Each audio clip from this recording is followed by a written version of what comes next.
Good evening and welcome to Palmetto Perspectives. I'm Felicia Edie. Human trafficking here in South Carolina has continued to rise, but with increased attention given to this hard to recognize crime, more and more cases are being reported. Tonight, we take a look at what human trafficking is, how to recognize it, and what we can do to help stop it.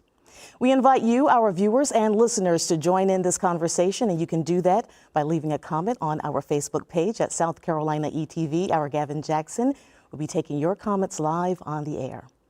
And joining us in our studio, a group of community stakeholders. We first start with Monique Garvin. She is the Deputy Director of the Violence Against Women Program and State Human Trafficking Task Force at the Attorney General's Office. Also, Lieutenant Jade Roy is with the State Law Enforcement Human Trafficking Unit. Welcome.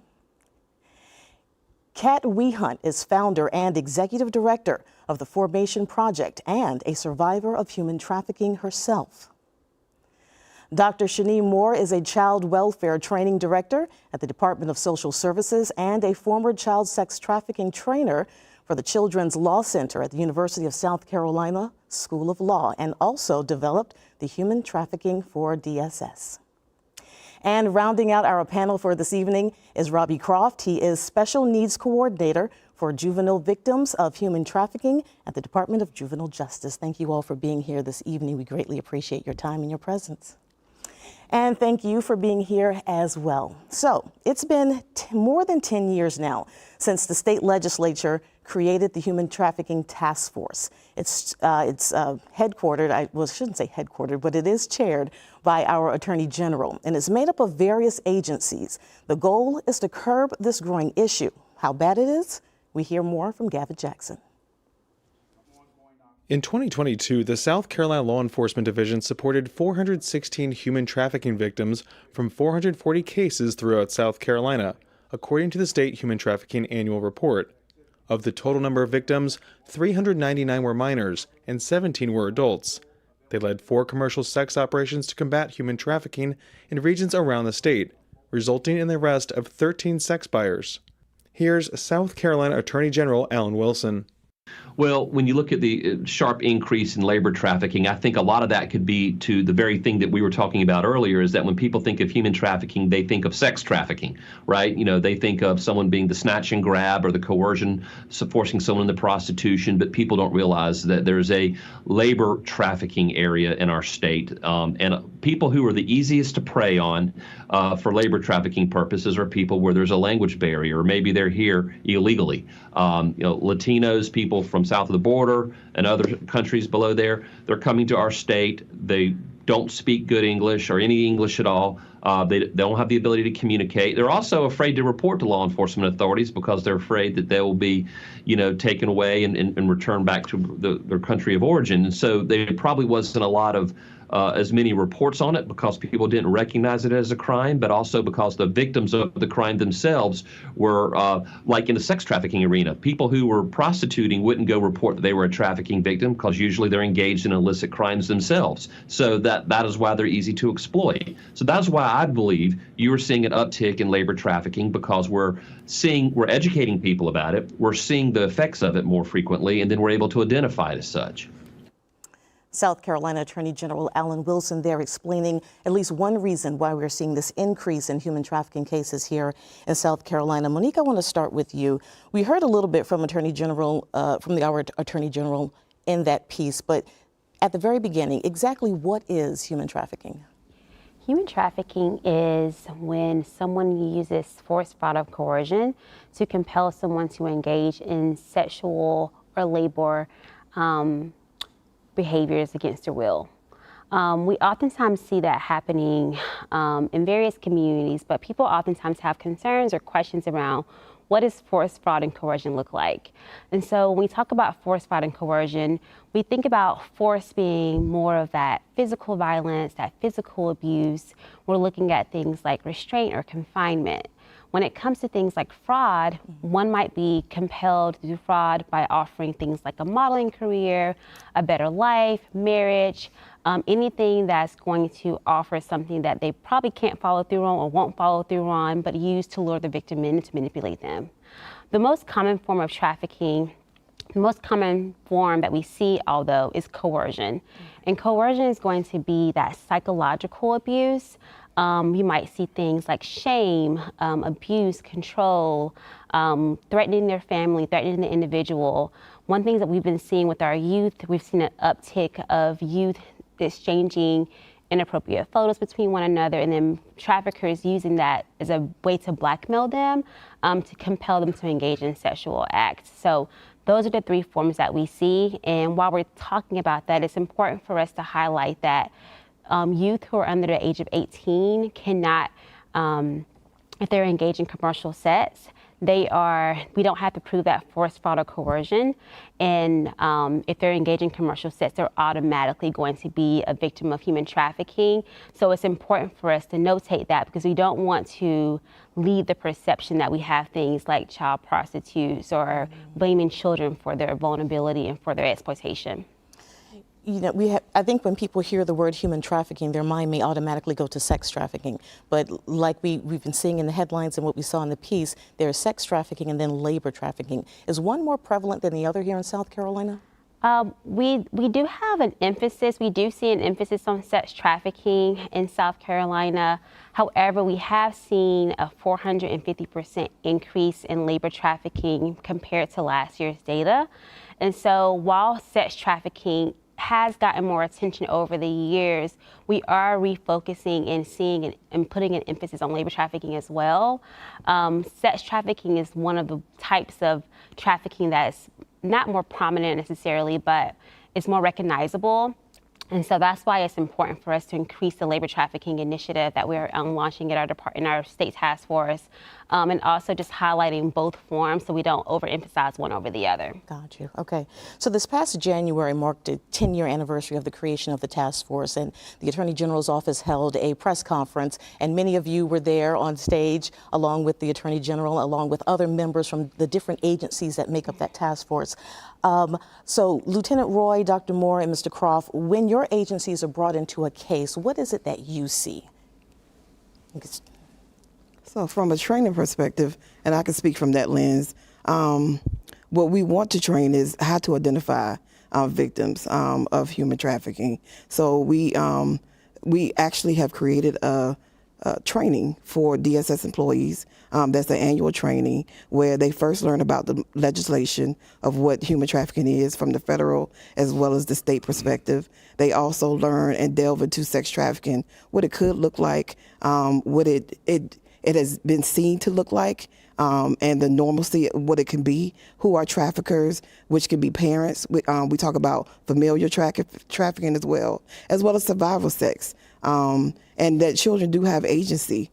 We also talk about where it could happen, red flags, and then we have a module about labor trafficking, and we talk about our undocumented children, unaccompanied minors in the United States and the industries. So we think about just labor, like farming industries or food industry, but it could happen in beauty parlors, it could happen in sports, people coming from different countries to do sports. And then we have a module where victim is not my name. What does it happen when we are reaching out to survivors? You as a caseworker, what do you need to do? How do we get our MDT or our multidisciplinary team involved? How do we reach out to our children advocacy centers to make sure that that child is whole and can get the services they need? And also, what is the impact of sex trafficking or labor trafficking on that child? What is the psychological impact? What is the spiritual impact? What is the physical impact of that child?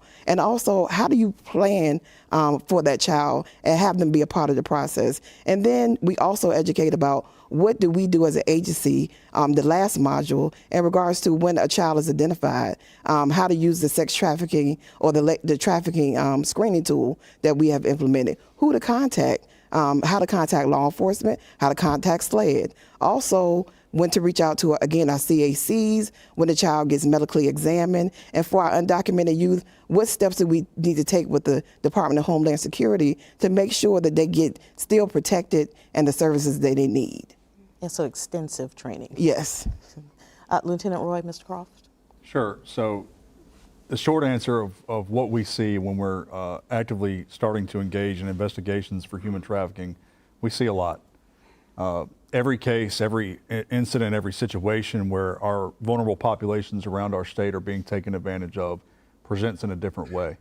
And so it's challenging for us to sometimes work through those instances. In many cases, our young folks or any of our victims that we're encountering don't sometimes understand that they are victims of trafficking. In fact, only twice have I ever had someone come forward and say, hey, I've been a victim of trafficking. And we've worked many cases where folks don't realize that they've been put in different situations that is in fact a human trafficking situation. And so they present differently. Our particular unit exists obviously at the State Law Enforcement Division, where we serve to assist our local and federal law enforcement partners around the state with different investigations that may present to them. And we're able to provide that technical expertise and manpower to them in a way that that brings that specialized training that our team has been able to go through and develop and work with our multidisciplinary team partners to be able to provide that expertise in this field. And so we're working different sex trafficking investigations, labor trafficking investigations. And so when we talk about these different issues, there's already different examples, I guess you could say, that come to mind when we're working through those different types of cases.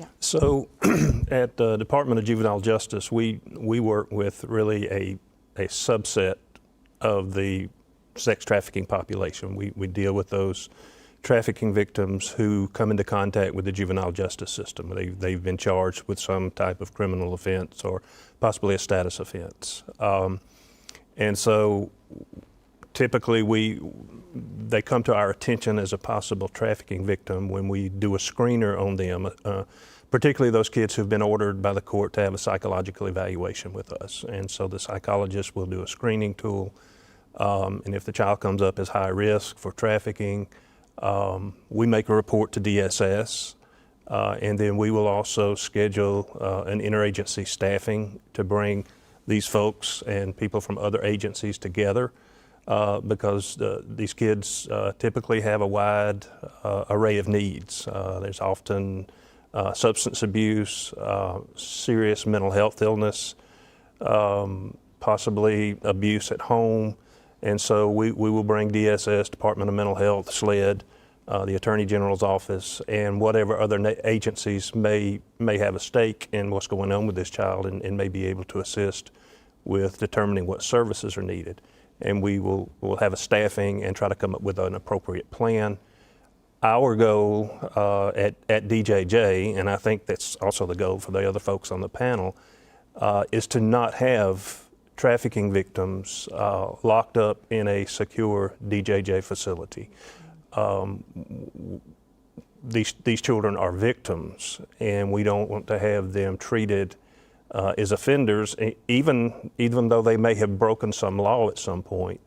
Frequently, their criminal behavior is tied to them being a trafficking victim, and so we want to funnel them to the appropriate agency or agencies to get the treatment and the services they need, rather than simply being locked up. You know, also in that January press conference, we learned about the intentional effort to collect information and data to be used in the right way or in the most wise way to help fight this this issue or these issues that we have.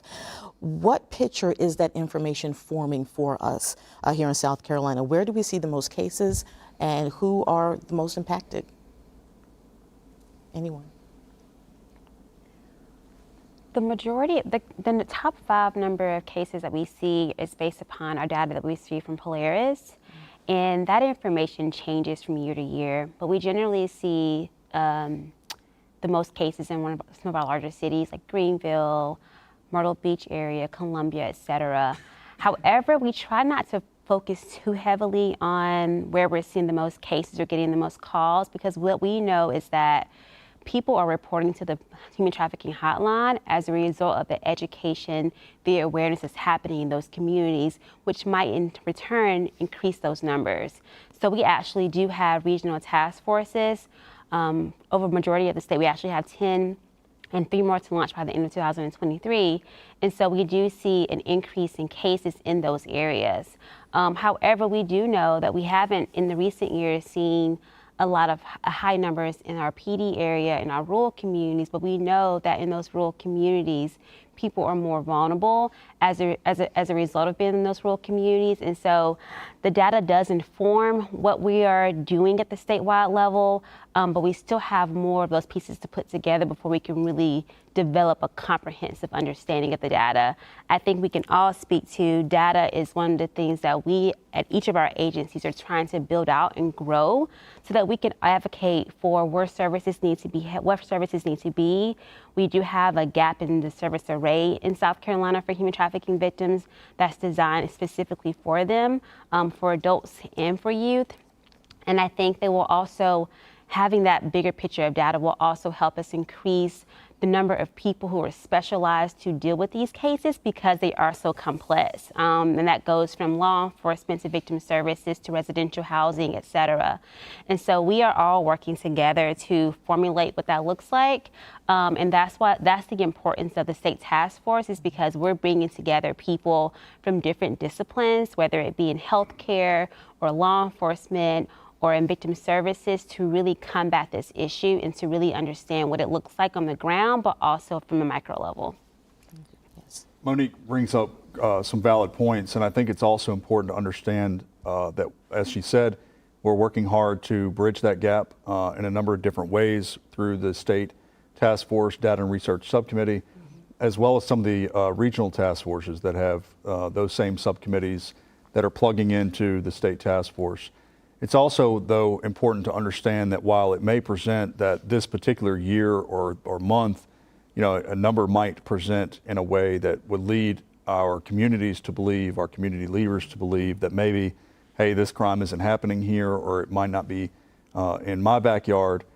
It's important to understand that that's not always the case. And so while it may be that there are a top 5 number of counties every year that get presented in a way that would lead one to think that trafficking is happening more often there than not, it's important to understand that, as Monique said, that's where the calls are coming from.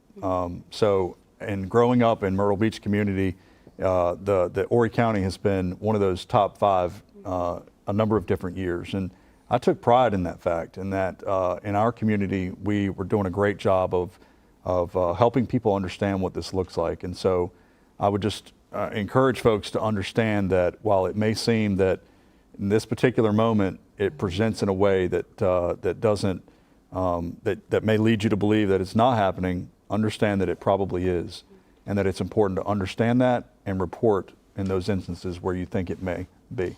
It's almost like this is another thing added to just the everyday verbiage or the training that should go on in homes. So we tell our kids about stranger danger and looking both ways. We should also be telling our children about what to look for, or being comfortable enough to report this an incident like this. It's almost like it needs to be, this conversation needs to be a part of our everyday life when raising children and with working with members in the community. Absolutely. Mm-hmm. This is Palmetto Perspectives. I'm Felicia Edie. Thank you again for joining us this evening. Tonight's conversation is about human trafficking. Our South Carolina Human Trafficking Task Force is comprised of both state agencies and organizations. One organization is Formation Project. It's founded by a survivor. Kat Wehunt will take us inside the signs and effects of this crime. But first, many of you are hanging out with us on social media. Gavin Jackson has your comments now. Thanks, Felicia. And I don't know who wants to take this question, maybe Robbie or Monique, but when we talk about human trafficking and labor trafficking, which industries, which jobs do we typically see the most activity in, if either of you want to jump in on that? And how do we typically discover that there's trafficking going on? Well, I'll let Jade speak to how that's discovered, because I don't investigate or any of those crimes. But I will say that last year we did see an increase in the forestry and deforestation industry. That was our #1 venue for labor trafficking last year. but we also see it in venues such as hospitality, landscaping, and also forestry. So those are the ones we named from last year, but forestry and deforestation were the #1 venues for last year. Yeah, Jake, can you give us any insight on how you guys discover these cases? Sure. So again, in particular with labor trafficking, we're starting to see those numbers increase, and I think it's as a result of the fine work that's being done, and that continues to grow with our state task force, but also the effort by our team and law enforcement to get a better understanding of what this looks like, so that we can help those folks come out of the situations that they're in. Labor trafficking oftentimes involves our foreign national community. And so they in and of themselves are vulnerable when they come into our country, whether they're here legally or they've crossed the border or come into the country in a different way, not legally. And so we're here to help those folks understand that they may be getting taken advantage of. And so what we want to ensure is that they're reporting those things to us when they occur. Some of the red flags that come into that come into those elements are that we see in restaurants and hospitality community, as Monique said, and our agriculture community, and sometimes in our factories and our industries, is that they're working long, extended hours. Many instances where they were recruited for one particular pay rate. It may be that they're not getting paid what the original contract said or what they were told that they would be paid when they took on the job, or they're forced to work extended hours beyond what they would have normally worked. And so, in speaking of in the agriculture community, in many instances those jobs start early in the morning to beat that hot South Carolina sun, and so in many instances we've seen where they're called upon at 2, 3 o'clock in the morning to go out into to different fields where they wouldn't have otherwise been. And in other instances, there's commonly threats of either deportation if they're from our foreign national communities, or threats that they're going to be reported to law enforcement if they don't continue to cooperate with the job that they're in. And so those different things present in different ways. A lot of instances they're living on certain properties or with families in some instances where they're told if they attempt to leave, there's threats of the deportation or threats of violence, threats that their families will be taken advantage of or abused if they don't continue to participate in these labor services. But there are some protections if they do report to law enforcement, if their immigration status is questionable? Absolutely. And in those instances, we work with our victim service providers and our nonprofit organizations to be able to provide services to them in an effort to ensure that they're protected through the process. And we want to make sure that, again, folks that are being taken advantage of, no matter where they're from, no matter their background, no matter their shape, size, color, age, gender, that we're here to serve them and protect them from the situations that they've been put into. All right, thank you, Gavin. So, Kat, I want to turn to you now. You are the founder of the nonprofit Formation Project. If you can, share your story and how it led you to Formation Project. Sure. So I moved to South Carolina in 2015 and had just escaped a couple years before that my trafficking circumstances. I was trafficked by an older relative from the ages of 14 to 17, but didn't realize that it was human trafficking.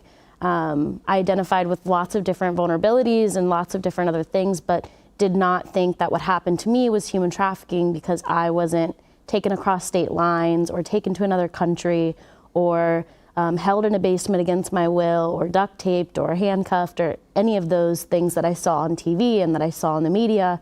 And so I identified as a survivor of many things, but not human trafficking. And I did know that I had a story and that I wanted to use my experiences to help other people. There's really no way to compensate for some of these things, but there's a way to make it a gift to other people. And I knew that that's what I wanted to do. So I was volunteering and working for a rape crisis center, and I was sitting in their training to become a victim advocate, and I heard about human trafficking for the first time. And I heard the term familial sex trafficking for the first time and was like, that is what happened to me. And I had no clue. And so that led me to another organization doing work overseas and then doing work domestically with trafficking. But while I was in the domestic work, we were getting started, I would say, in 2015, 2016 in our human trafficking efforts in our state. And I met some really amazing people with really great intentions to serve this population, but I realized there wasn't a lot of survivor representation. There wasn't a lot of survivors. There was no other survivors that I knew of at that time working in the movement in our state. And so I will quickly tell you a quick story, but I was specifically serving this one girl who worked so hard at trauma recovery and went through horrific trafficking experiences and got all 3 of her kids back and got a job and was doing so wonderful. And a couple years later, she ended up relapsing and passing away, and it wrecked me. I said, I don't know if I could do this work anymore. And what I realized was she didn't have anyone that she thought that she could call and say, hey, I'm thinking about using. Hey, I'm struggling and I need help. She didn't see other survivors on the other side of trauma recovery to say, I can do this too. She didn't have a community of support, and she didn't have a network. And so really her story was what propelled me to start the Formation Project. I knew we needed to create a space for survivors, led by survivors, and to give opportunities and options for survivors to have a seat at the table, to use their voice however they choose, and to impact this space and let us know what we were doing well and let us know what we were not doing so well. How is the work going so far?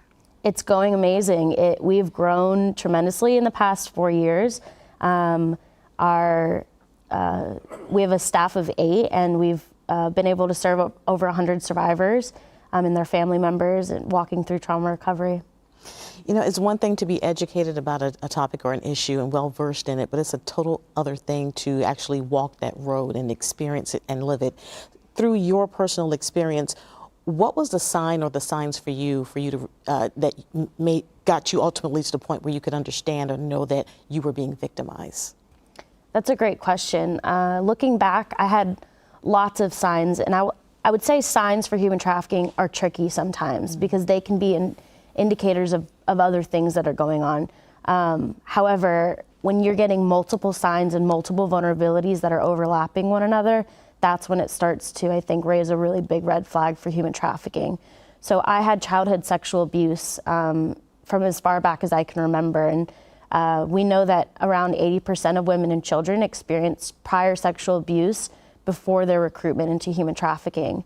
I had night terrors and behavioral issues and struggled with eating disorders and depression and a number of different things where I really look back now and say, wow, you were crying out for help and nobody realized, nobody saw what was really going on. But unfortunately, my situation was really hard to spot unless you were close in proximity into my life. From the outside, it looked pretty normal. Both of my parents are in law enforcement, and I went to school and did really well in school. I went to all my doctor's appointments and continued on with my life, but really socially and behaviorally is where I started to act out, and you started to see more of those red flags. You know, at the beginning of the show, we used the phrase hard to spot, sometimes hard to identify or recognize crime. For the rest of our panel, what are some of the signs that you see through the work that you do? I can speak to the victims that we run into at Department of Juvenile Justice. Some of the things that have already been touched on, but there's usually some type of abuse in that child's background, some type of trauma that has occurred at a very early age. and that proceeds, if that's not dealt with, it proceeds into substance abuse issues, frequent running away. So many of the children, the victims that become involved with our agency, their first involvement will be through getting a runaway charge. And so it's really important that we focus on education. As I mentioned earlier, that we see these children as victims and understand that there is no such thing as a juvenile prostitute. That doesn't exist. If somebody's under the age of 18 and they are receiving anything of value in exchange for sex, and that could be something as small as a hamburger, it could be a ride to somewhere, money, jewelry, whatever. And again, if they're under the age of 18, they are a victim of sex trafficking. And frequently, probably more times than not, they don't view themselves as being trafficked. They would tell you that this person is my boyfriend, I'm doing this because I want to. And that's where our society needs to make a shift in how we view these children. And as a former caseworker, and hindsight is 2020, now that I think is human trafficking is talked about now. But I think of some of the warning signs for some of the children that I used to case manage, and it was the frequent running away. It was a drastic change in behavior, hanging around gang members, wearing jewelry that was too expensive, getting tattoos, and it was just so the boyfriend or girlfriend who was much older than they were. And it was so many warning signs, but we just didn't know what to call it then, but it was definitely happening. For the parent or the guardian listening, if they suspect that there may be something wrong, what advice do you give them? What steps do they take? What are the orders of the steps that they should take? I would say don't be afraid to ask curious questions to your children and to dig a little deeper. If a youth, typically when they're going to disclose something, they're going to give you a little bit of information and test to see how you handle that information. And whether you handle it well or you freak out, they might recant. They might recant their disclosure because they don't want to put any stress more on you, or they don't want to see you really upset or really heartbroken over something that's happened to them. They'd rather keep it to themselves so that they don't have to see a caregiver go through that. So realizing that those little tiny disclosures are moments to build trust with that youth and that child. And then to report that to somebody that can provide services and provide options as soon as possible, to make that report. Even if it's a questionable situation, better be safe than sorry, and get somebody involved that can help. On the other side of that, what does the road to recovery look like? And I'm assuming it's probably different for different people, but what can people expect once they find themselves on this journey? What does the road to recovery look like? What does it entail, or can entail? I can answer that as well. The road to recovery is a long and hard process. And it's important to take baby steps, I think. It's really important first to establish a sense of safety, psychological safety, emotional safety, physical safety, and then you want to work on more stability. That means getting a job, getting access to resources, mental health, medical care, employment, education, and then more, I would say the third kind of last phase is reintegration. And I wouldn't say that these are linear in any way. Mm-hmm. Sometimes you'll be establishing safety and be working on stability, and then something will happen and you'll need to go back and reestablish safety. And that's pretty normal in the trauma recovery process. But that third phase is more connection and reintegration, which is building connections with yourselves and other people. How do you have healthy relationships? How do you build trust with people after so many people have been distrustful and taken advantage of you. I would say it's a long process and a hard process, but a worthy process to go through. Is social media playing a role in this at all? And if so, how? I think it's a resounding yes from the entire platform. Yeah, absolutely. It's absolutely aiding in the process of folks being exploited, whether it's through means of labor services or for sex trafficking. And so we have folks that pick up their smartphone, and it's on average now that our teens are on their phones or on these electronic devices more than 7 hours a day sometimes. And so it's important to understand that there are folks out there that want to take advantage of you, that want to exploit you, that want to make money, that want to be sexually served or aroused. And so, or they want to put you into a particular job or field to where, again, they're able to hire you on at a low rate of pay or not pay you at all in some instances. And so those things are happening. Our folks are often recruited online through social media platforms or different software applications on their cellular phones. And then our young folks, as Monique referred to earlier, are starting to be engaged more in exchanging images and things such as that. And these online platforms, and many times we've seen where they begin with chatting with folks that they have no idea who they're chatting with and what they're sharing with these individuals. And so you have to know that it's not safe to be sharing information that's certainly personal, your address, where you live, and things such as that, where folks will use that information against you a lot of times to then coerce you into participating in these types of acts. And that's where, in many instances, is where it starts. For those of you joining us on social media, our safe and vetted and monitored social media account, South Carolina ETV. Gavin has more comments now. Yeah, and, Monique, maybe you can answer this question, talking about what more needs to be done. Obviously, fighting human trafficking is a bipartisan issue. But the State House, they're always talking about getting more laws on the books, but we know that you can't always legislate your way out of problems. But in your opinion, maybe some other folks who want to weigh in, what more can be done when it comes to passing laws or getting more awareness on the books to fight this problem? Well, I think you're absolutely right that legislation doesn't solve all of the issues around human trafficking.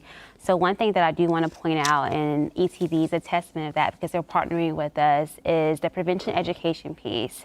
Kat spoke a lot about, the importance of looking at what services are needed and healthy relationships and boundaries and the road to recovery, but it would be so much more impactful if we can get this information in the hands of our kids before these sort of things happen, so they're equipped with the knowledge beforehand. And so that's why we are partnering with SCETV to launch our prevention education initiative that's catered to high school students so that we can bring this information to their schools, to their community groups, and to make sure that they understand the realities of human trafficking. I think prevention is worth a lot more than a cure, right? If we can prevent it from happening altogether, then we won't have to worry about finding a cure for it. And so legislation continues to grow around human trafficking. We have had some changes over the last couple of years that's required some support from DSS. And we're looking to make sure that we're constantly looking and having conversations about how do we make sure that the legislation aligns with the practices and best practices for people who are providing services and protecting our youth. And then Dr. Moore, Kat, did you want to follow up on that?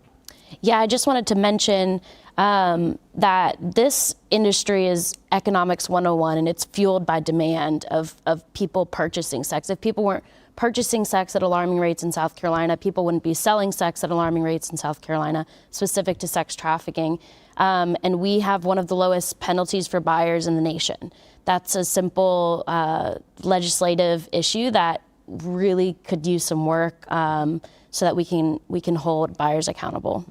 And then Dr. Moore, I just kind of want to follow up on social media. Felicia asked about that, and I saw you nodding along too. Just want to maybe get your thoughts and maybe what parents should be looking for, how they can maybe monitor their children to make sure they don't get caught up in human trafficking or even sexual extortion.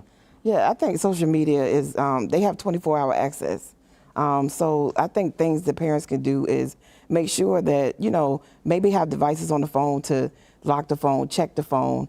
Also have the locator on where your child is going. So I think social media has changed the game. It really has, because again, it's 24-hour access, and you don't know who's behind the screen. It could be connected to a person. It could be connected to a whole organization. And people use, especially with AI technology, somebody could be faking a voice. It could be somebody who recruiting that you think is your peer and is actually an adult. And when you go meet them, you don't know, an adult comes to you. So it is important to monitor what children are seeing, what apps they're downloading. And I know in a perfect world, it's not going to happen, but and screen time. How much screen time are they available, and how much alone time in their rooms do they have with gaming systems and phones? Go ahead. If I may, on the question of what more can be done, the bottom line is a lot. And I say that because while the numbers are increasing, the number of cases that are increasing, the more reporting that's out there, the more our state needs to be able to serve the folks that we come into contact with that are victims of this crime. And so without the resources to be able to protect these folks, they're going to go back into the different situations that they're in. They're going to relapse. And if we can't provide those resources for extended periods of time, then we're really spinning our wheels. And so we need more resources to serve our adult population, our adult community, to serve our minor children that we see time and time again that are falling back into these situations. We have folks that are under the age of 18 and getting services through the Department of Social Services and other victim service providers, that when they turn 18 and they start to transition to being an adult, they in many times find themselves back into the traumatic situations that they were in, because that's what they knew, that's what they've experienced in their life. And so we need help to be able to get those things done, to get those services in place around our state, which we're all working towards systematically to be able to do that. But that to me is where we will start to see that success. This is Palmetto Perspectives. I'm Felicia Edie. Tonight's conversation is all about human trafficking, what it is, how to recognize it, and how to stop it. And as we talk more now on prevention, what's on the horizon for the task force? You celebrated 10 years, so we know what things were like before. You guys have been working. More attention has been placed on the issue. You've had more funding. You've been able to grow your staff and teams and regional task force across the state. What are some of the successes within this 10 years? And then what does progression look like in the next decade? That is a very loaded question. I can spend the entire time talking about that. But I think because you mentioned prevention education, and I spoke about it a little bit already, but we're really proud of that piece. We've also increased our emphasis on labor trafficking, because we have seen a 450% increase in labor trafficking. We've partnered with a variety of agencies and partners throughout the state. So we've partnered with the South Carolina Beer Wholesalers Association. We've partnered with multiple agencies locally and regionally. We're really proud of our law enforcement subcommittee, who's been working diligently to train law enforcement officers throughout the state so that they are equipped with the information that they need to not only be able to respond to the crime, but to be able to investigate it and hold offenders accountable. We're also very proud of the increase in staff. So we have more capacity to be able to respond to it, not only from a state level, but from a regional level as well. Additional things that we've been able to accomplish over the last 10 years, we just actually developed a 4-page document on this. So I'm trying to regurgitate all of it, but other things that we've been able to work on is really developing our Survivor Advisory Council subcommittee, making sure that the work that we're doing is informed by survivors and we have their input so that they can help really guide our initiatives. We are in the process of hiring someone to look at data. So we have someone who can take a keen look at what data we need, what data is going to be necessary to move our issues forward, to help us increase the number of services and funding that's dedicated to those areas. We're also incredibly proud of the regional task forces.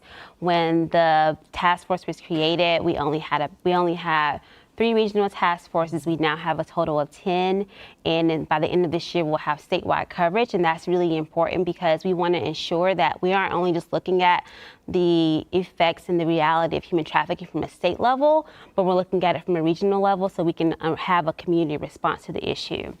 And we could go on and on about what we've accomplished over the last 10 years, but we've done some really incredible work. We've built a lot of partnerships. We're working on not only at the regional level with other regional states, but we're working with the region for southeastern states. So we're collaborating with other states to see what they're doing and comparing and making sure that we have a coordinated response, not just only within our state, but around the region. And we also serve on several national work groups, the National Compendium for Human Trafficking, so we know what's happening at the national level. It can inform what's happening at the regional level, and we can also implement things throughout the state.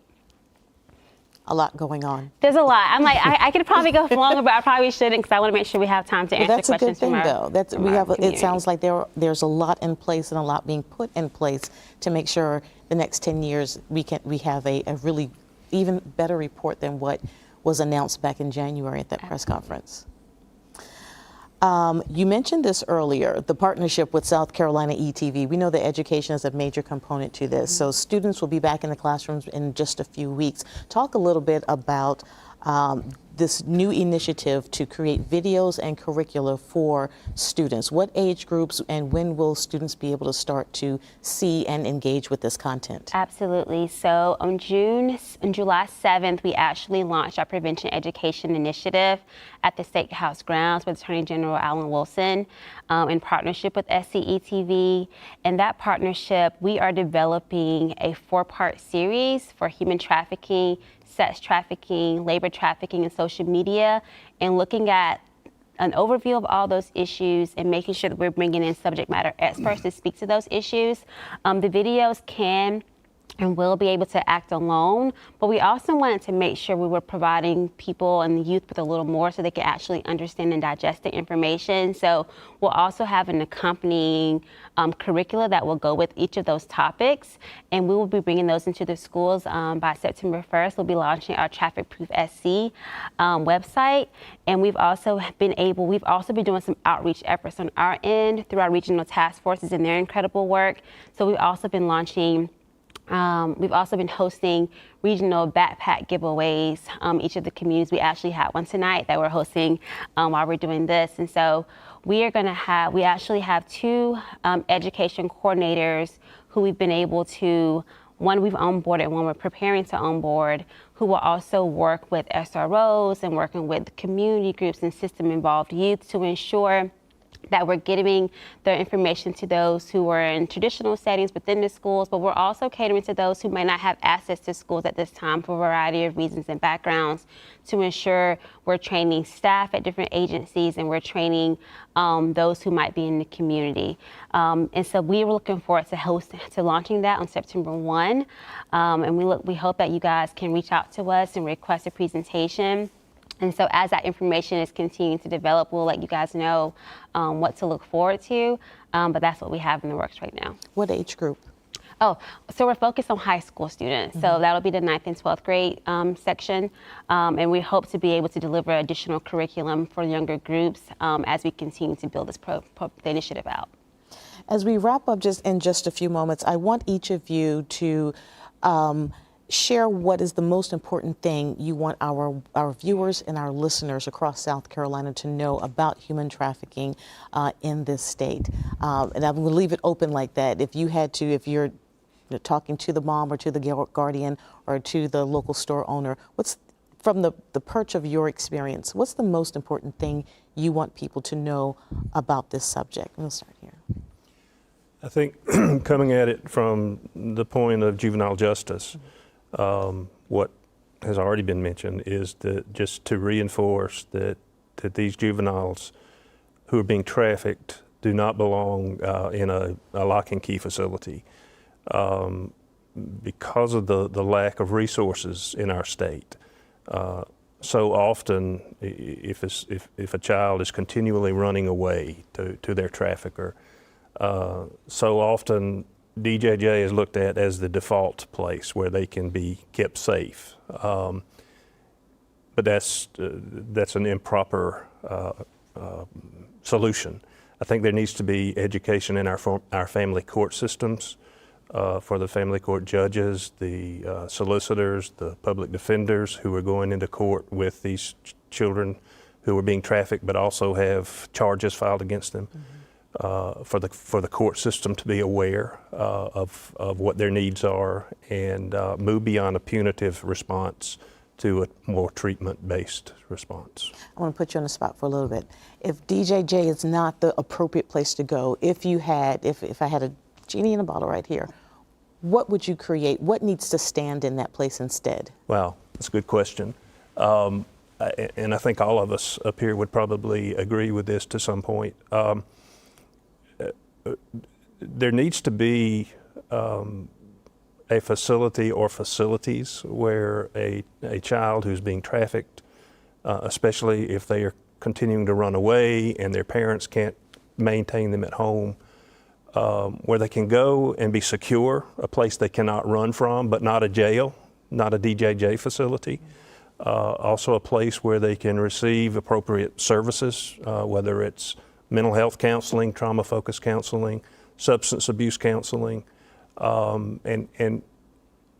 it's almost like a one-stop shop for those needs to be met. We don't have that in the state of South Carolina, and we see so often where kids come to us, we make a report to DSS, we have an interagency staffing, DSS doesn't have anywhere to place them. The child may end up staying in the DSS office overnight, or they run away again, and it ends up where finally, the court has had enough of it, and so they say, okay, I'm going to put you in DJJ because that's the only place we can keep you safe, and that's just re-traumatizing someone who is already a victim of severe trauma. Dr. Moore, go ahead. Dr. Moore. Oh, okay. Go right ahead. I think from a training perspective and as an educator, I think it's important that people realize it's happening. It is here in South Carolina, and the more you know, the more that you can. I always say, if you see something, say something, and not be afraid to say something. I think it's important for agencies to really train staff and what the warning signs are. And every case is going to be different. How individualized human trafficking can be. It does not always look like what we think it is. A lot of people are uncomfortable with the familiar trafficking part in regards to a child's parent or that child's fictive kin, somebody that child knows is trafficking them. It happens. And I think we need to stop this romanticized view of what a victim should look like, how they should react. Everyone reacts differently. Every service is going to be different. So for me as an educator and as a trainer, I think it's so important that not only do we know what it looked like, but what do we do when we have the information? How do we report, or how do we access services for our youth? Kat, most important thing you want folks to know? Dr. Moore stole mine. It was, I was like, oh. It was very good, so I'll say my second, I think the most important thing. Don't forget your boys in this, your young boys. Not only can they be victims, but I think we can spend all day teaching young women how not to be trafficked, but we don't spend a lot of time teaching young men not to purchase sex. And so I think that, making sure that we're teaching people what hypersexualized culture is teaching us, and where those boundaries should lie, and how to respect someone's boundaries, and what consent is and what consent is not, is super important for this issue. Yes. Most important thing that folks in our communities across South Carolina need to understand that is it's happening. It's happening no matter what county you live in, what backyard, what community you're from, whether it's big, small, gated, or it's a rural community with all kinds of beautiful fields going up and down our coast. There are folks being taken advantage of, our most vulnerable populations in our state, being some of the folks that are mentally ill, dependent on narcotics, single parent households, all kinds of different folks that we come into contact with that have been victimized for trafficking. The second part to understand that not only is it happening, but there is a team of people through the South Carolina Human Trafficking Task Force and all of our regional task forces that are here to help you. If you've been victimized in this state and are a victim of trafficking, there's a team of folks here that want to be able to provide services for you, want to be able to get you to where you're living a different life, and one that you be proud in. And we want you on our team. That's the third most important thing, is we want those folks in the communities to get engaged.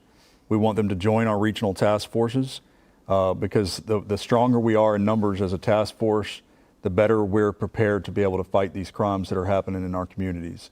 Back to Robbie's point is that, and to the point we were talking about earlier, is we need the services.